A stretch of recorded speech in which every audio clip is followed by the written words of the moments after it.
Welcome to the Marine Matters podcast from the Scottish Seabird Centre, which today we're bringing you from the COP26 Global Day of Action in Glasgow. I'm Emily, the Conservation Officer at the Seabird Centre, and today I'll be marching through the city with people from an enormous range of organisations and groups, including environmental organisations, Indigenous movements, faith groups, and people from communities living on the front line of climate crisis, to name just a few. Now, we have all gathered in Glasgow to call on decision makers inside COP26 to take meaningful action to tackle climate crisis for people and nature. In a bit, I'll be zipping up my waterproofs and joining the biodiversity block to chat to others who have ventured into Glasgow on this very windy, rainy Saturday to raise their voices for wildlife and to hear a bit more about why prioritising nature is so important in combating climate crisis. But first, if you are wondering why all of this is relevant to our work with seabirds, why not look up our latest blog, which is called COP26, An Opportunity for Transformation, and is written by our CEO, Susan Davis. Younger people can also check out our climate change dive-in pack, which is full of information and activities linking to COP26 and climate change. I'll pop the links for these resources in the podcast description. Now, before the march began, I caught up with Charlotte, who's our Marine Engagement Officer, and Emma, who works for Whale and Dolphin Conservation, to chat to them about why they were joining the march and why they think taking urgent action to tackle climate change is so important. I hope you are both well, despite this less than optimal weather. Can you please start by telling me a bit about who you are and why you are here in Glasgow today? Hi, I'm Emma Steele and I work for Whale and Dolphin Conservation on the Shore Watch Citizen Science Project, and I'm usually based up in Orkney, but I decided to travel down to Glasgow today because we're at such a critical time for the future of our planet. I do care quite a lot about nature. I really enjoy being outdoors and watching wildlife, and I think wildlife doesn't really have its own voice, so it's amazing to see so many passionate people here in the biodiversity block today helping to make nature's voice heard. Hello, I'm Charlotte, the Marine Engagement Officer at the Scottish Seabird Centre. I'm here to be part of, in my opinion, the most important and vital call for action of our time. We have known about the severity of climate change and its impact for many years. Researchers have been witnessing it. Myself and fellow environmentalists have spent our careers talking about it. Everyday people have been changing their lifestyles to avoid it, and people around the world have been experiencing it. Yet slow progress from governments means we're on course for catastrophe. Climate change is an urgent, immediate global issue that so far has not been treated as such. Though I'm here with my very unartistic sign, a drawing of Earth with code red written over the top, to repeat the words that UN Secretary General used in response to the latest IPCC report on climate change. He stated that the report is a code red for humanity. The alarm bells are deafening and the evidence is irrefutable. Greenhouse gas emissions from fossil fuel burning and deforestation are choking our planet and putting billions of people at immediate risk. So I'm here to emphasise this point, to add my voice to the thousands that are here, and for the wildlife and people that aren't able to speak up and say that enough is enough. If we're going to save the planet and ourselves, the time is now. I'm also here to raise attention to the biodiversity crisis we are seeing alongside the climate crisis. I'd like to see more discussion and movement on nature-based solutions and the preservation of the natural world as a way to help mitigate the damage that has already been done, prevent more damage, and help both wildlife and human life in years to come. So if you can you please explain a little bit about why nature is so relevant to climate crisis? Nature is incredibly important. In fact, nature is our closest ally in combating this crisis.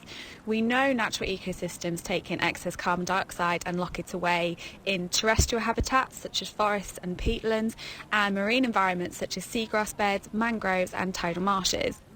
In fact, the ability of the marine habitats to lock carbon away, known as blue carbon, is another underreported topic. We're hearing a lot about how planting trees can help reduce the impact of climate change, which is of course the case, but some marine habitats are even better at storing carbon than forests, and restoring these should also be high on the agenda in discussions around halting climate change. To give just one example that is more related to my work at whale and dolphin conservation, whales themselves play a really amazing role in circulating nutrients around the seas, which in turn helps the ocean absorb more carbon dioxide. They literally capture and store carbon just by living their lives. Whales are not on their own the only solution, but they are the biggest and most visible part of a very complex ecosystem that helps to underpin all life on Earth. I think we really cannot solve the climate crisis without protecting the ocean, and we can't protect the ocean without protecting whales. So that's why I'm down in Glasgow today marching on behalf of whales, and that's why WDC are at COP, just to demand that governments and policymakers listen to the ocean. So climate change impacts the marine environment in a whole host of different ways. Charlotte, can you run through just a few of those impacts, please? Yes, unfortunately nowhere is immune to the impacts of climate change, and our oceans and coastlines are no exception. Above the surface, for example, polar ice caps and glaciers are melting, releasing fresh water into the marine environment and increasing sea levels around the world and eroding away low-lying coastal areas which are important sanctuaries for wildlife and also homes to millions of people around the world. More severe and unpredictable storms caused by climate change are also damaging coastal environments, and in some parts of the world make living near the sea more and more inhospitable as the effects of climate change worsen.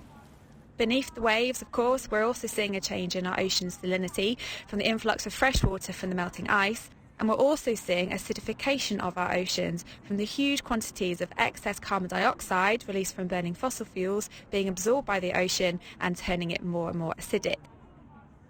Though the numbers associated with these changes are slight, for example, the pH of the ocean has changed from 8.2 to 8.1 since the Industrial Revolution. That 0.1 change in pH is enough to negatively impact any creature that has a shell or exoskeleton, because even a slight increase in acidity weakens those structures, reducing their resilience to a changing environment and other threats such as predation and pollution.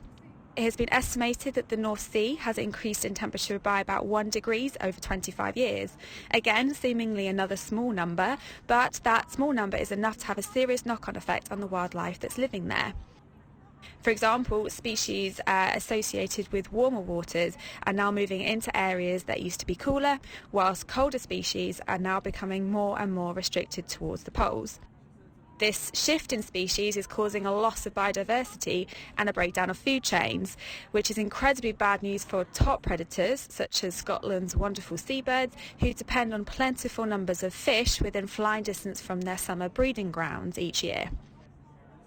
So all these factors, plus the threats of pollution, overfishing and disease, means the marine environment is at huge risk of changes that threaten species in it and the people that also depend on it. So Emma, I know there are loads of people who would have loved to come along to the march today, but just couldn't for one reason or another. Can you describe what the atmosphere here is like for anyone that couldn't make it? So the atmosphere here in Glasgow has been pretty incredible, and I guess slightly overwhelming. There's just so many people here, and living on Orkney at the moment, I just don't see that many people very often. And I think there's actually reports going around that there are over 100,000 people specifically in Glasgow for the march, which is just incredible. And here in the biodiversity block, it's a pretty cool atmosphere. Everyone's jumping around and singing, and there's a gigantic avocet which needs at least 3 people to hold it up. It's looking very, very impressive. And also the Surfers Against Sewage team have definitely dressed for the weather in their wetsuits and surfboards. It's been a little bit of a washout so far. It's been raining all morning, which makes it even more inspiring that so many people have turned up. And we've just heard from some really inspiring speakers too, including Chris Packham, which was awesome. I guess there's just been a lot of doom and gloom in the news over the last few weeks, and it is just so inspiring to see thousands of people out on the streets showing that they care about climate action. Okay, so to round up then, what are your hopes for COP26?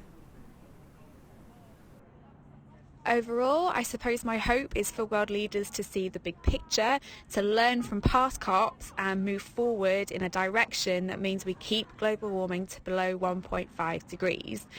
Within that, my hopes are for natural-based solutions and preserving biodiversity to feature more than it has in the past, especially for the marine environment. I hope that promises and pledges being made by world leaders will result in genuine change. And most importantly, I'd like to hear how countries and companies will be held accountable for those targets. We need to hear how they will be measured and enforced going forward.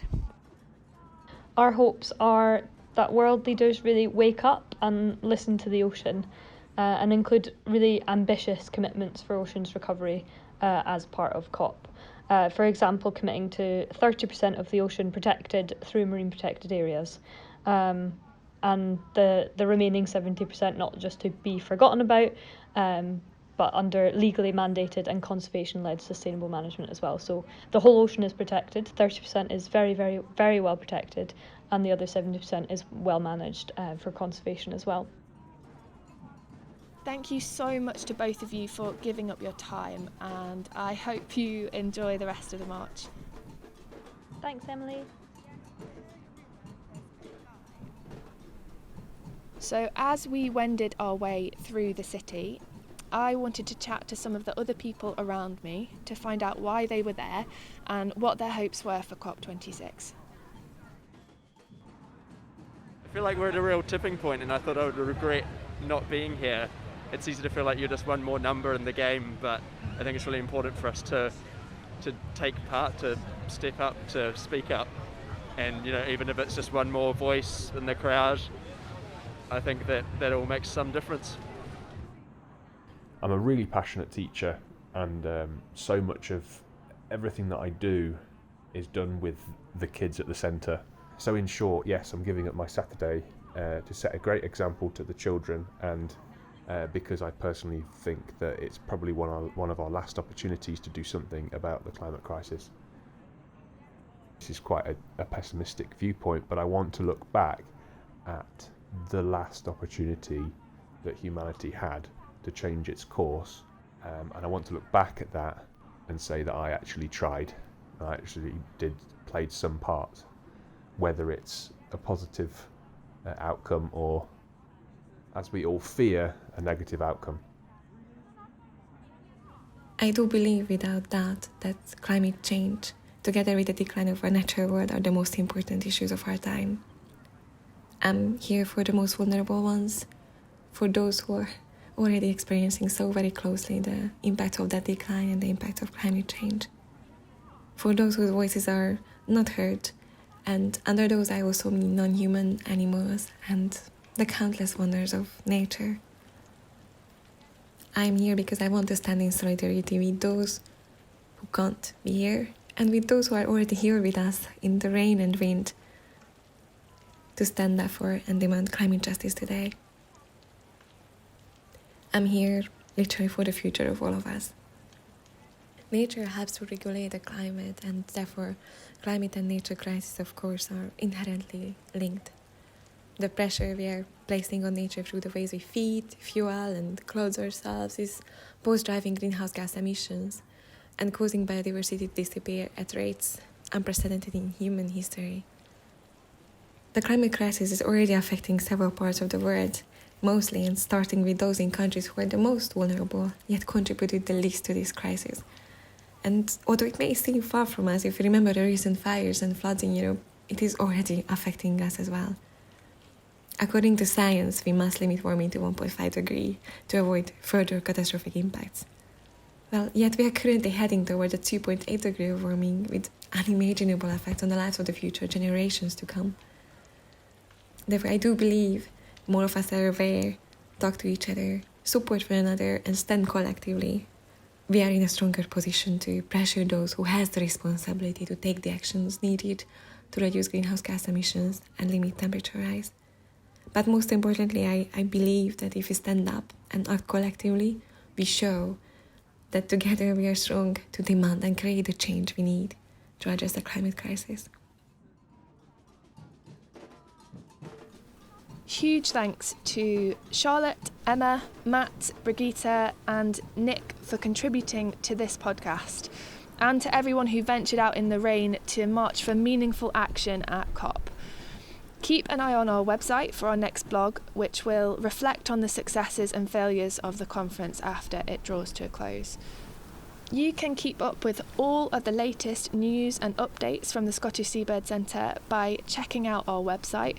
That's www.seabird.org, or by following us on social media.